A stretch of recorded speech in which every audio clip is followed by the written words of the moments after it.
Hello and welcome to British Guy Reacts. I hope you're doing well. Hope you had a great Thanksgiving if you're American, or even if you're not American, there'll be no discrimination on this channel. Now I'm going to react to another oversimplified video, so that's a fantastic channel, link in description. So this is the big one, it's the Second World War, which is split into two parts. It's about 13 minutes. So without further whittering on, let's play the video. It's 1902. No, it's not. A young man by the name of Benito Mussolini moved from Italy to Switzerland to avoid military service. I mean, honestly, which of us hasn't moved from Italy to Switzerland to avoid military service? So, you know, fair enough. He gets big into socialism, working for trade unions, writing for socialist newspapers, advocating a violent overthrow of European monarchies, the whole shebang. This gets him in a bit of trouble with the Swiss police, so he gets arrested, sent back to Italy, set free, returns to Switzerland, is arrested again. It's fascinating just how big a role Switzerland played in the kind of pre-First World War European socialist movement. I mean, tons of exiles were. So Lenin lived in Switzerland. Most of the leading Bolsheviks lived in Switzerland. A lot of the first kind of international socialist conferences happened in Switzerland. Switzerland was just a lot more tolerant of dissenters from other countries than becoming kind of been expelled from Germany or wherever else, or Russia, or wherever else. Obviously not totally tolerant by the fact that Mussolini keeps getting arrested, but you know, relatively speaking. And goes back to Italy again, completes his military service after previously avoiding it, and then after a brief stint as an elementary school teacher, he finally returns to work as an avid socialist. His speeches and journalistic abilities made him famous among Italian socialists. He was anti-war, so when Italy colonized Libya in 1910, he rioted and got arrested. Then World War I came along, and once again he protested Italy's involvement. But then he thought, wait a minute, this war could bring about the social climate needed to overthrow European monarchies and bring about the socialist revolution everywhere. And suddenly he was pro-war, but his fellow... So this reminds me a bit of Lenin, who we did in a previous video, because Lenin had a policy of revolutionary defeatism where he wanted Russia to lose, because he thought it would spark a socialist revolution in Russia. So by the sound of things, Mussolini wanted war across Europe because he thought that would kind of bring about societal collapse and then lead to the socialist revolution. So it's sort of not exactly the same position, but similar. And as we discussed before, this is the time when most of the European socialist movement, despite what they said they were going to do before the First World War, actually ended up backing their respective countries. So, you know, this was a pretty radical stance. The socialists didn't like his new pro-war stance, so they kicked him out of the party. So then he said, you know what, I'm done with socialism. We need something new, not based on class divisions tearing us apart, but based on unity through nationality. We'll conquer the Mediterranean and reunite all Italian peoples, just like the days of the Roman Empire. I'll call it fascismo, and it will guide the Italian nation to greatness. I wonder how that's going to go. Mr. Mussolini, but what kind of haircut am I getting? Let's go with... bald. Yes.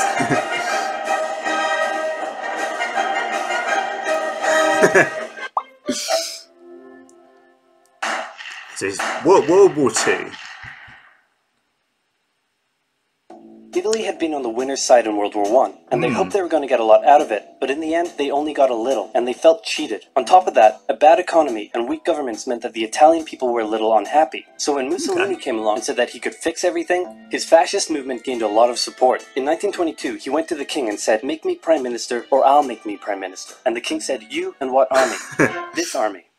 So this is Mussolini's famous march on Rome, the Black Shirts March on Rome, which was a big inspiration for Hitler's attempted beer hall putsch in Munich. Although, of course, Hitler's beer hall putsch was a complete disaster and didn't work, whereas Mussolini was successful.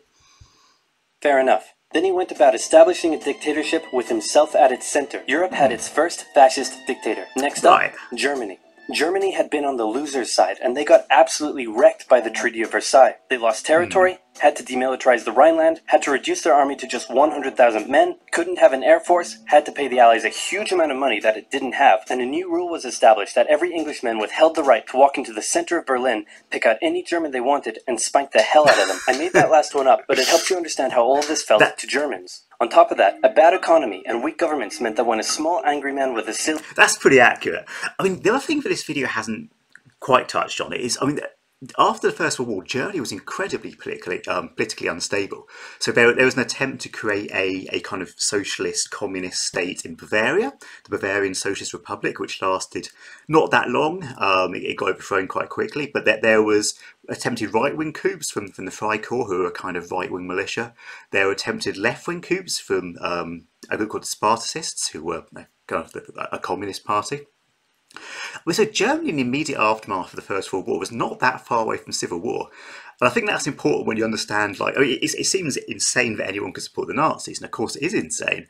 But for a lot of people, they were so scared of civil war or of communism that they were prepared to support almost anyone who would keep a grip on things, as I'm sure we're going to see. Billy Mustache came along and said that he could fix everything. The German people loved it. Hitler had been a soldier during World War I, and he was crazy patriotic, and nobody was madder than him about Germany's humiliation. He helped start a new political party, and in 1923 attended a march on Munich with his boys.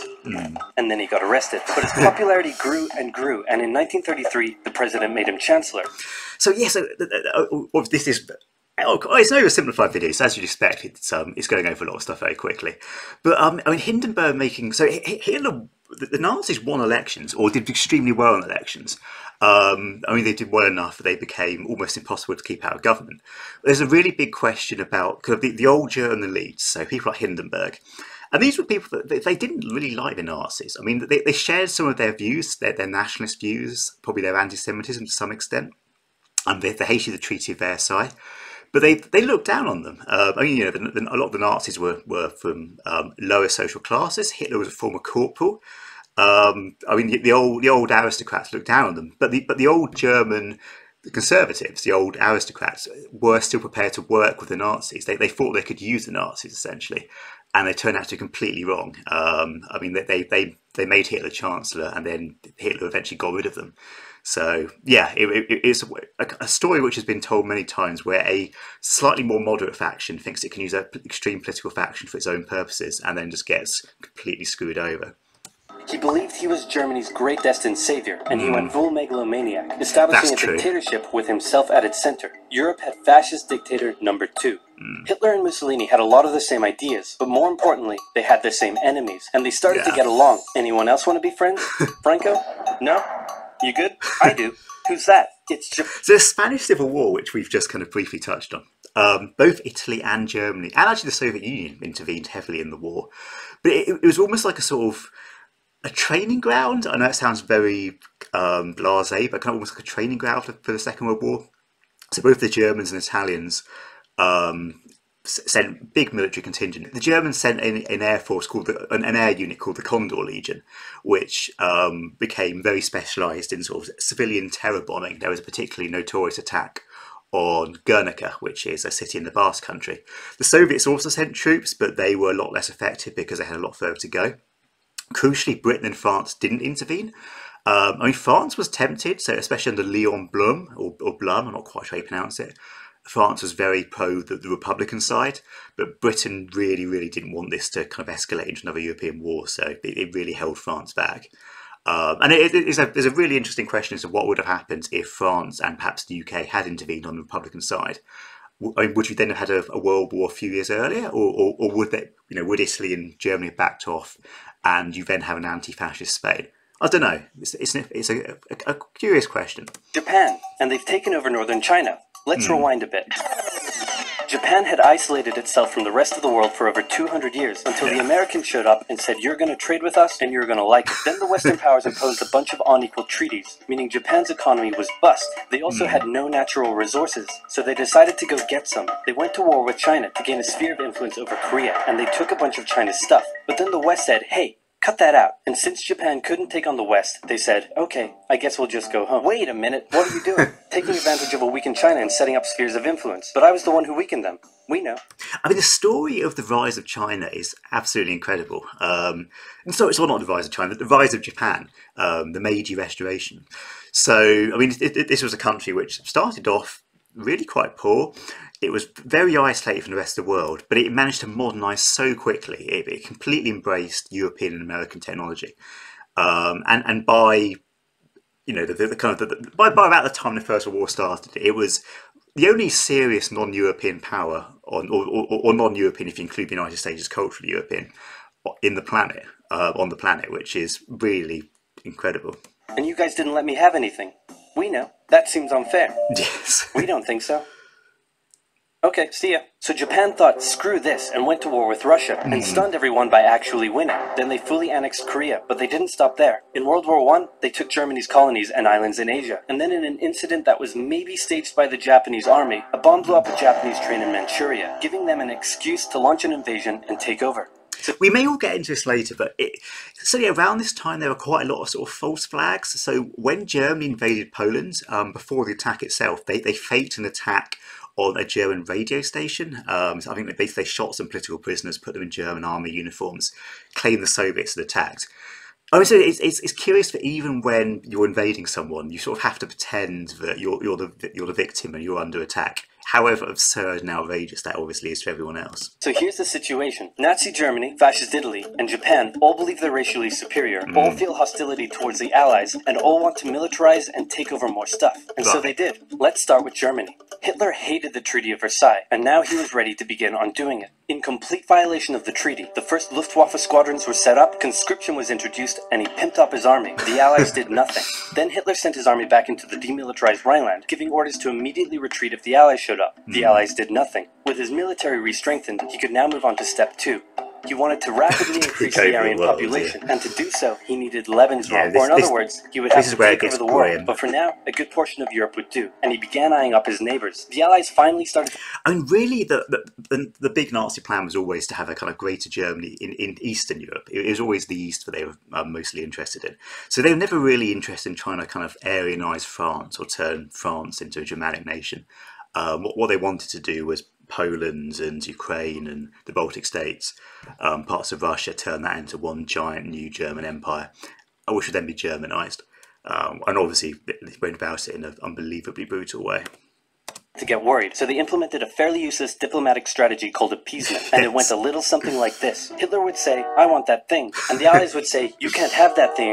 Okay, you can have that thing, but no more. So that's Anschluss. And repeat. In 1938, Hitler's army marched into Austria and just took it, with no resistance. Boom. This is Germany now. I mean, so the Anschluss, the union of Germany and Austria, was actually very popular in Austria. So there was a big Austrian National Socialist movement. So ironically, there was some violence between the Austrian National Socialists and Austria's kind of domestic fascist movement. And at one point, Italy and Germany nearly came to blows over this because Germany was supporting the Austrian Nazis and Italy was supporting the Austrian nationalists, who was slightly more fascist, conventionally fascist. And also, Italy kind of saw Austria as a useful buffer state. So yeah, I mean, Mussolini and Hitler, the idea that they always got on is not true. They nearly came to blows. Next, he demanded to be given the Sudetenland, an area of Czechoslovakia with many ethnic Germans. The Allies held a meeting with Hitler in Munich and said, look, we're going to give you what... Hang on, this meeting is about my territory. Shouldn't I come to the meeting too? Anyway, we're going to give you what you want. Really? Yeah. Just like that? Yep. What's the catch? Just sign this piece of paper promising you won't invade the rest of Czechoslovakia. Okay. Then Chamberlain returned home victorious, waving his signed piece of paper in the air, declaring crisis to be averted and the continuation of world peace, and we built a statue of Chamberlain in his honor, and every day on the 30th of September we celebrate. Honestly, I never knew any of this. I never knew that he achieved peace. I never knew that... Clearly I was wrong about the Second World War. I thought it was a terrible conflict, but apparently Chamberlain stopped it, and there was a big statue of him, and everything's fantastic. So, yeah, turns out that history lessons at school weren't what I thought they were. Chamberlain, Hitler's invading the rest of Czechoslovakia. Yeah. What? He's invading the rest of Czechoslovakia. Oh. You lied to me. What do you expect? I'm Hitler. Not to be outdone, Mussolini also wanted to get in on the action. He thought to himself, isn't there a not yet colonized nation somewhere which is so underdeveloped that the people would be defending themselves against our tanks with literal bows and arrows and wooden spears? Oh, there is? Fantastic. And so he took it. But I think that's a bit unfair on the Ethiopians. I mean, so Ethiopia was one of the only a handful of African countries, Ethiopia, Liberia, the two I can think of, there might be one or two others, that escaped European colonialism. And Ethiopia defeated an early Italian invasion during the scramble for Africa. I mean, they had a pretty reasonable military, and they resisted the Italians quite aggressively. The Italians ended up using things like poison gas, which was kind of very damaging for them in terms of world diplomacy. So the Ethiopians put up a stiff resistance, and as soon as the Second World War broke out, you'd have an Ethiopian rebellion under Haile Selassie. Italy also wanted to control the entrance to the Adriatic Sea, so they occupied Albania. Then, in another incident which was maybe staged by the Japanese, gunfire was exchanged by Japanese and Chinese troops at the Marco Polo Bridge, and the Japanese launched yet another invasion against China. They swept through Beijing and Shanghai, and then advanced through the Yangtze Valley to China's then capital, Nanking. It was here that saw the worst of Japan's shocking atrocities committed against the Chinese people. Yeah. So this was, arguably the Second World War started, this arguably was the beginning of the Second World War in 1937. Certainly it's got just as much claim to be the beginning of the Second World War as the German invasion of Poland in 1939. But yeah, what happened in Nanking was, it was called the Rape of Nanking. Absolutely horrendous. The Japanese treatment of the Chinese, and indeed of pretty much every racial minority or other racial group they conquered was horrific. Back in Europe, Germany and Italy made their relationship status official by signing the Pact of Steel. Then, Hitler turned his eyes towards Poland and the hated Polish corridor, splitting Germany in two. At this point, the Allies really had to put their foot down, and they warned him that an invasion of Poland would mean war. Hitler had planned to continue his advance eastward, but he didn't want to end up fighting a war on two fronts. So for now, he made an alliance with Stalin, saying, "How about we both invade Poland and split it between the two of us, and I definitely won't not refrain from not betraying you sometime in the future." That's clear. Sounds good. This new alliance stunned the West. On the 1st of September, So this was the Molotov-Ribbentrop Pact. 1939, German troops entered Poland, and Britain and France declared war on Germany. Yeah. The Poles fought hard, but they were no match for the two giants crashing down. It's notable that but Germany invaded Poland a couple of weeks before the Soviet Union. Despite the pact they had, Stalin was still so scared that something might go wrong in Poland that he waited until Germany destroyed almost the entire Polish army before Soviet troops pushed in as well. It was a kind of a sign of not completely trusting his own army. Admittedly, he had shot most of his own generals, so down on them from either side. Then came a period known as the Phony War, where everyone just sort of sat around not doing much. The French had launched a small invasion into the Saarland, but they maintained mostly defensive positions, and after a while decided to just turn around and call it a day. Speaking of France, the French... So this sounds ridiculous, but it's got to be seen in the context of the First World War. So for Britain and France, the First World War was just, especially for France, was just horrendous. They lost a huge proportion of their young men, and many of those who weren't were maimed, and they were just desperate to avoid this happening again. So really, Britain and France were at this point still sort of hoping they could avoid an all-out protracted conflict with Germany. They've been through hell before, but they just didn't want to do it again. So obviously, from a Polish point of view, this looked like a betrayal, because why are the British and French not doing anything? And I can totally see why, from their perspective, it was not good. The French were still super proud of their victory in World War I, and they hadn't really moved on from it. They still used horses, they dispatched messages by motorbike instead of using radio, orders from the commander-in-chief were usually pretty vague, and the troops were rarely inspected. They built a line of defenses along their German border, but didn't bother extending it all the way to the Channel, and they wouldn't launch artillery strikes against Germany out of fear of being retaliated against. In a war, they didn't want to attack the enemy. And at first the UK wasn't much better. Chamberlain still naively hoped that the war could be ended diplomatically. Instead of bombing raids, the RAF dropped propaganda leaflets over German cities, which one air marshal said likely did nothing but provide the continent with toilet paper for the duration of the war. They also only sent 200,000 men to France, while the French had mobilized millions. Both Britain and France wanted to avoid a repeat of the First World War, and so they wanted to keep the war as far from home as possible. So they turned their eyes north, towards Norway. Neutral Sweden was exporting iron ore to Germany through neutral Norway, so the Allies asked them if they could please stop exporting iron ore to Germany, but this request was refused. Then the Soviet Union attacked Finland, so the Allies said, "How about we land troops in Norway and move them across Sweden to go help..." So, this is fascinating. How close the UK and France came to being in conflict with both the Soviet Union and Nazi Germany at the same time. It never happened, but there were serious voices in both Britain and France that wanted to send troops to support Finland when Finland was invaded by the Soviet Union. So that would have meant Britain and France being at war with both Nazi Germany and the Soviet Union. And you wonder, if the Nazis and Soviets had managed to maintain their alliance a little bit longer, they surely would have been able to strangle with France and Britain. How about your good pal Finland, and along the way maybe take control of all your armed forces? So Norway and Sweden still said no. So the UK mined the waters around Norway to force any transport ships into international waters, and they also attacked a German tanker they found in the area. Hitler realized what the Allies were up to, and he quickly moved to secure his supply of iron ore. He launched an invasion through Denmark into Norway. The Allies rushed to land troops at key ports. So Denmark surrendered in literally a couple of hours. Norway actually put up a real struggle. I mean, there was a kind of famous incident where there was a very old Norwegian. I'm not sure which city it was in, whether it was in Oslo or Trondheim or something. There was a very old Norwegian artillery piece, and one of a very major German warship sailed in, and the Norwegians managed to sink it with this ancient artillery piece. I think there's a film about it. Along the coast, but Germany had taken control of Norway's airfield, and their air superiority decided the fight.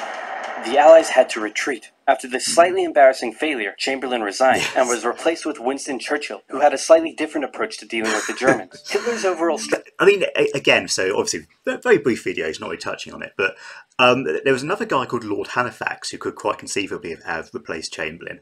And Lord Halifax was very sympathetic to the idea of making a separate peace with Germany, so Britain and Germany coming to terms. So the idea that Britain would continue the war was far from guaranteed. I mean, Britain could quite easily have signed a treaty. I mean, it would have been a humiliation. It would have been a British defeat. But they probably could have come to some kind of reasonable arrangement with the Germans. I mean, ironically, Hitler was a bit of an Anglophile. He admired the British Empire. So they probably could have come to an arrangement. So Churchill keeping Britain in the war was not a foregone conclusion. Strategy was similar to Germany's First World War strategy. Attack France, defeat France, knocking out the UK in the process, then turn on the Soviet Union and win the war. During the Phony War, the Allies had given Hitler time to prepare his forces. Now, he was ready to attack. The Allies had wanted to place troops in Belgium, but Belgium had refused, and in a move that surprised pretty much no one, Hitler launched an invasion to get around France's defenses. The Allies charged into Belgium at full speed to meet the German invasion head-on, and it looked like a repeat of the First World War was coming. But this time, Hitler had a trick up his sleeve. Blitzkrieg. As the Germans advanced, they sent thousands of refugees westward, slowing down the Allies. Then, to the south, the French had left the Ardennes, an area full of hills and forests, pretty underdefended, because they thought it was naturally impenetrable. While the Germans were about to penetrate it with everything they had. They smashed 50 Wehrmacht divisions through and encircled the Allied armies at lightning speed. The best of the Allied forces were now trapped. The Germans squeezed in from all sides, taking out France's best armies and nearly wiping out the British too. But they managed to make a desperate last-minute escape at Dunkirk, with British civilian ships even making the perilous journey to bring their young men home. With most of the French... I mean, the irony of Dunkirk is, if the Germans had wanted to, they probably could have crushed the British army at that point. And why they didn't is a bit of a mystery. So, I mean, Hermann Goering basically said, you know, we don't need to bother sending in the Panzers, sending in the tanks. We can just destroy them from the air. And kind of Hitler went along with that. But if they had launched a full-on ground invasion, the British probably would have ended up, you know, with, I don't know, 150,000 captured British troops and most of the British army in German custody. French forces depleted. The Germans breezed through, taking Paris, and France fell. What the Germans couldn't do in World War I, Hitler had done just like that. Yeah. Hitler... I mean, to make it extra humiliating for the French, they were forced to sign the surrender in the very same railway carriage that Germany has signed the surrender for at the end of the First World War. So kind of, you know, an extra fuck you from Hitler. Hitler hoped that with the fall of France, the UK would also lose hope and sue for peace. But quite annoyingly, it didn't, and he needed to secure the Western Front. So he tried to force them into submission with mind games. The UK were now all alone, and Hitler wanted to emphasize that. First of all, just before France fell, Italy finally declared war on the Allies, making the UK's situation even worse. Next, instead of just occupying all of France, Hitler occupied the coastal areas for defense, but allowed France to continue its existence as a German puppet state. This way, it looked like the UK's old ally had decided to switch sides. Hitler also hoped that the UK wouldn't attack any of her old allies' navy bases or colonies in Africa, giving Hitler an extra line of defense to the south. But the UK made sure to respond to this by sailing down to France's navy base in Algeria and wrecking a bunch of ships. Yeah, so this is a very controversial incident. I mean, the British were terrified that the French Navy was going to fall into the hands of the Germans. So they gave the French an ultimatum, basically, either sail your navy to a neutral country like the United States, or sail your navy to come and join us, or we're going to attack. And the French refused to go to the United States or to join the British. So the UK attacked, and it's very controversial, especially in France, you know, to this day. I mean, obviously, the UK Navy taking a pop at the French Navy is something that kind of should have stopped by this point. So, but I mean, I can totally see why it was done though, because, you know, Britain's huge naval supremacy was key to why they never got invaded. And anything to undermine that was a real danger. So have at it.